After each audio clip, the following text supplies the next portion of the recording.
Hey, good evening, Mr. Black. Appreciate you for letting me on. So the obvious answer is no, and I could point to two things. The first, in entertainment, you see our prominent black heroes getting played by immigrants for one, and then for two, it don't matter if you're in a Republican or Democrat, they still got the same thing. Like Austin Shang. Austin Shang is a Republican out in Michigan who's trying to change Black History Month if he were to unseat Gretchen Whitmer. So as far as like, and then if you go down the lower scale, when they come in and they flee their country, they come here, they get all the benefits off our backs and all that. Then they got nerve to wag their finger at us, talk about we're lazy and all that. And I just don't think that's fair now. And no, they should not get the same kind of. They should not get anything remotely close to what we fought for.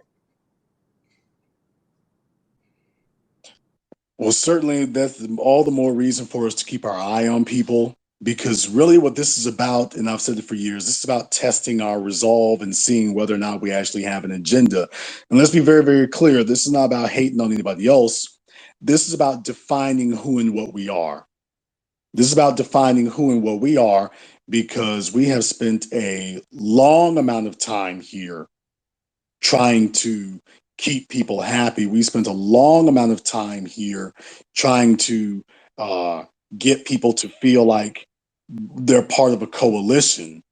And in reality, if it's at best, it has made people apathetic. At worst, it's made them hostile. And I think that we'll get a lot more respect when we clear up exactly what we're willing to say yes to and what we're willing to say no to.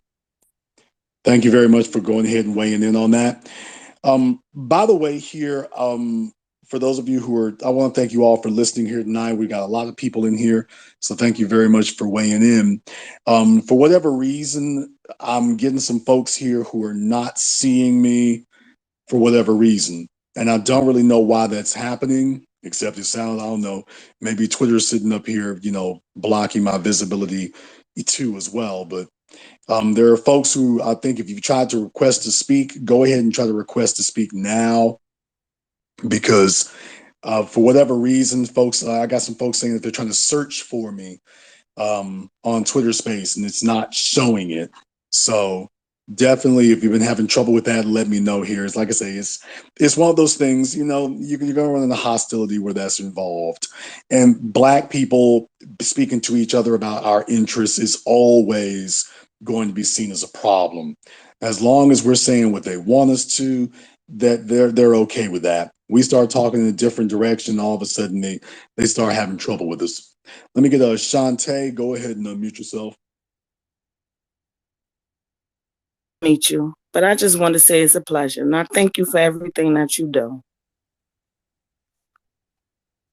All right, thank you very much for weighing in on that. I appreciate it. I do what I can here. If nothing else, I just try to make a way for us to be able to communicate with each other, and that's the real big difference. They co-opted all of our old Black media, so Johnson Publications, BET, Essence, you name it. They co-opted all of those, took them over, and as soon as they got in charge of it and got influence over them, they started telling you that there's no need for a Black agenda and there isn't any need for ourselves. So therein lies the real issue, is that we've been told that we don't have any issues. That's what they're telling us. We don't have any issues, which is essentially saying that we don't have any problems, which is what everybody's trying to say now. If you all remember last year, for example, because things are going to get real awkward here. If you remember last year, I told you all that going into 2022, you were going to see Joe Biden saying, "Oh, the pandemic is over. We don't have to worry about any. We don't have to worry about any more lockdowns and all those mandates and stuff." And I told you last year that was going to happen.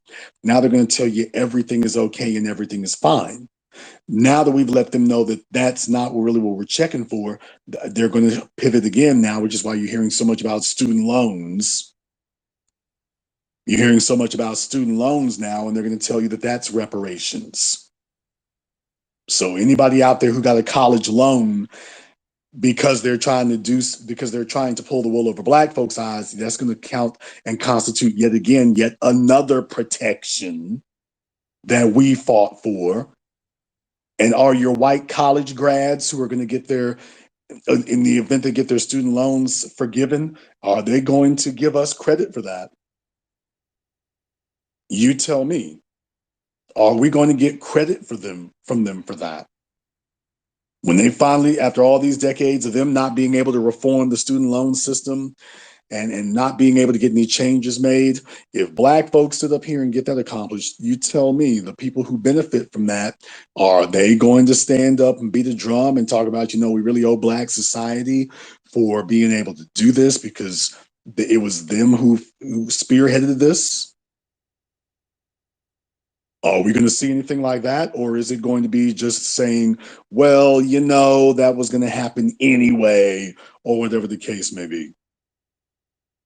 See, there's a whole bunch of folks who are going to benefit from this, and a whole bunch of people who are going to get things from this, from what we do. It's not like it's over. The 1960s were just the 1960s, but it's not like we've come to the end of our viability or our ability to get things done. There are a whole bunch of folk who are still using us for that because we are the only people with a legitimate grievance of any kind. Nobody else has an actual legitimate grievance. We are the only people who actually have any type of legitimate grievance whatsoever. Nobody else has got one. Let me try this more succinctly. Ain't nobody else got no problems. Nobody else has got any problems. They came from a good situation. They're trying to get to a better situation. They don't have any problems. We're the only ones who actually have a problem. We're the only ones who actually have a problem. We're the only ones who actually face a headwind. We're the only ones who actually get that. When you talk to your Black immigrants who come over here, they'll be quick to let you know when they're around white folk. The white folk let them know, oh, you're not like the others. They'll let them know real fast, you're not like the others. You're different. So to the Black conservative who was speaking here earlier, when the immigrants talk to white folk here, they let them, that includes Black immigrants also, when they talk to them, they let them know, oh, you're different. You're not like them. You're not the same. They make that clear. I don't make that distinction. White society does. The rest of them let them know that there's something different about these descendants of slaves and aboriginals. There's something different about foundationals. There's something different about them. Something different. It doesn't matter what you do. Let's be very, very clear. You got as many Black people getting locked up on their way home from work.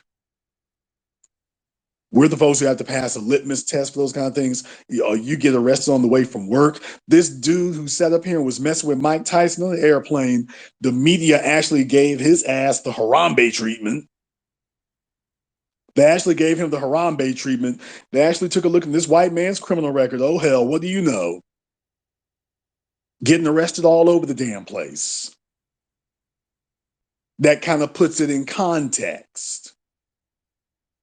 And that it actually is relevant in his case. This isn't somebody sitting there talking about, well, his mama got arrested for smoking heroin, doing heroin back in the 70s. That's not what they're saying. You see, when it comes to us, all of a sudden things change. When it comes to us, we get treated differently. So we're just at this point saying, okay, let's embrace that difference if everybody wants to play it that way.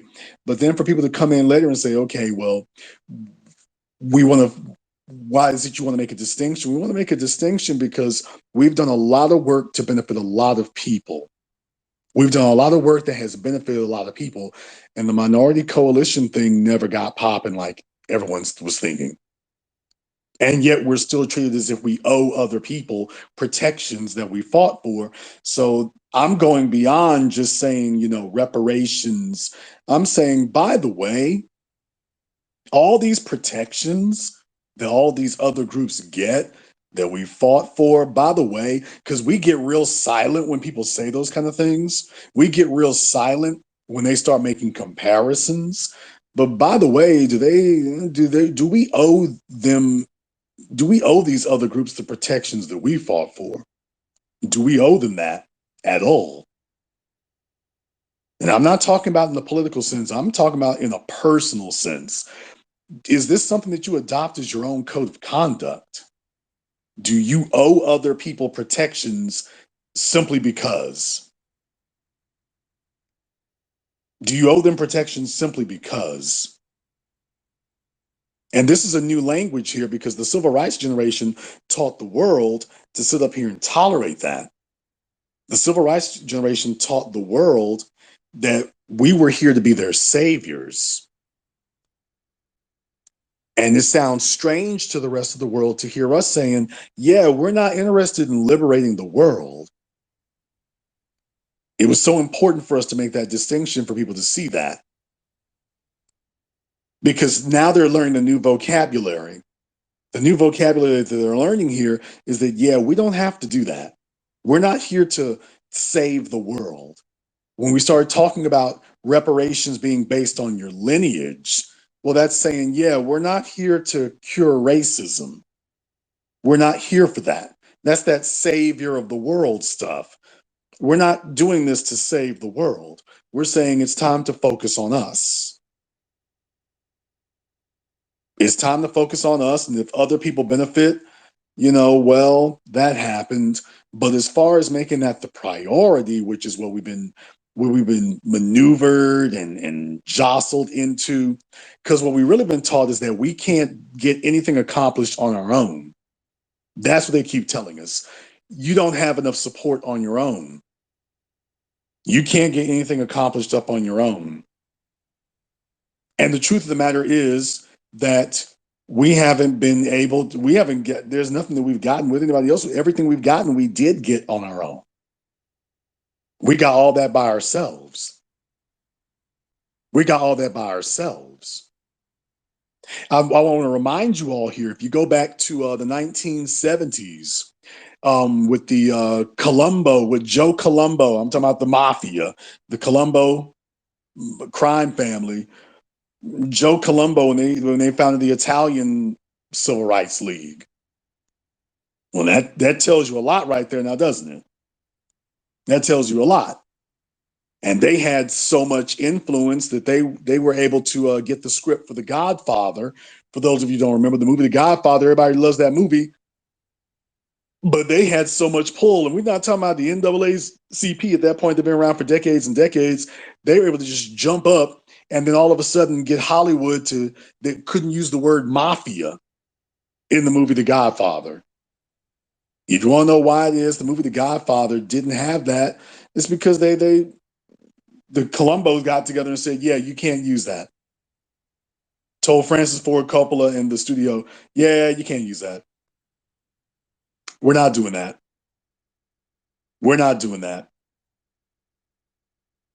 Now, when's the last time Black folk had the ability to do that? It took decades to get on a bus. When do we ever have the ability to do that kind of thing? So everybody, and that was an outgrowth of what we had done there. So everybody else has been able to get those kind of protections off of us, making it popular or making it possible to be able to do so. We don't have any similar stories. Try this a different way. You can talk about Harvey Milk all you want to. Where was the benefit for that from us? Where's the benefit of that for us? What do we have to show for that? And nobody else worries about what protections Black people don't get. For example, when Joe Biden was running around talking about, we need to have protections for Asians. You notice you didn't hear the Asians say, wait now. What about Black folk? They've been here longer. You can't do something just for us. Remember? They didn't say, wait a minute now, you can't just do something just for Black people now. You got to do something for all of us. You got to do something for everybody. You can't just do it just for them. You got to do it for us too. You got to do it for them too. Can't just do it just for us. You got to do it for all of them. We're a minority coalition. It wouldn't be right now. You got to include Black folk and disabled people. And what about the Asian LGBT? You can't leave out the Asian LGBT now, can you? What about Asian women? Asian disabled? Asian immigrants. You can't leave that out now. We're here to fight for everybody. No, that didn't occur. That didn't occur. When you hear them talking about the Equality Act, they don't sit up and say, wait now. No, you can't just do that now. We got to do something for Black folk too. We got to do something for Black people too. And part of the issue here I want you all to understand is that we've made people feel safe expressing hostility towards us. We've made people feel safe sitting next to us while they articulate open hostility. And this is the first generation of Black folk really since the World War II generation. And with the Civil Rights generation, I'm only going to count certain segments of that. But we're the first real generation that's really stood up and said, we're not really going to tolerate people expressing hostility towards us and then sitting right next to us. We made a bunch of people feel very, very comfortable talking to it. The Civil Rights generation made folk comfortable for decades, talking to us crazy, exploiting us, using us, taking our suffering, taking our cause as their own because they wanted to be seen. They wanted to be seen. They wanted to be accepted. This is the first generation that's really not fighting for quote unquote acceptance in that way. This is the first generation that's really not fighting somebody to be accepted. No, can we be seen? So we're not afraid to start asking some questions here that some other folks thought was going to be sacred cows. And we're saying, no, do we owe them for the protections that we fought for? You see, before now they were obsessed with sexual access. These are some good questions to ask. Let me see here. Poison Rican. There's an interesting name.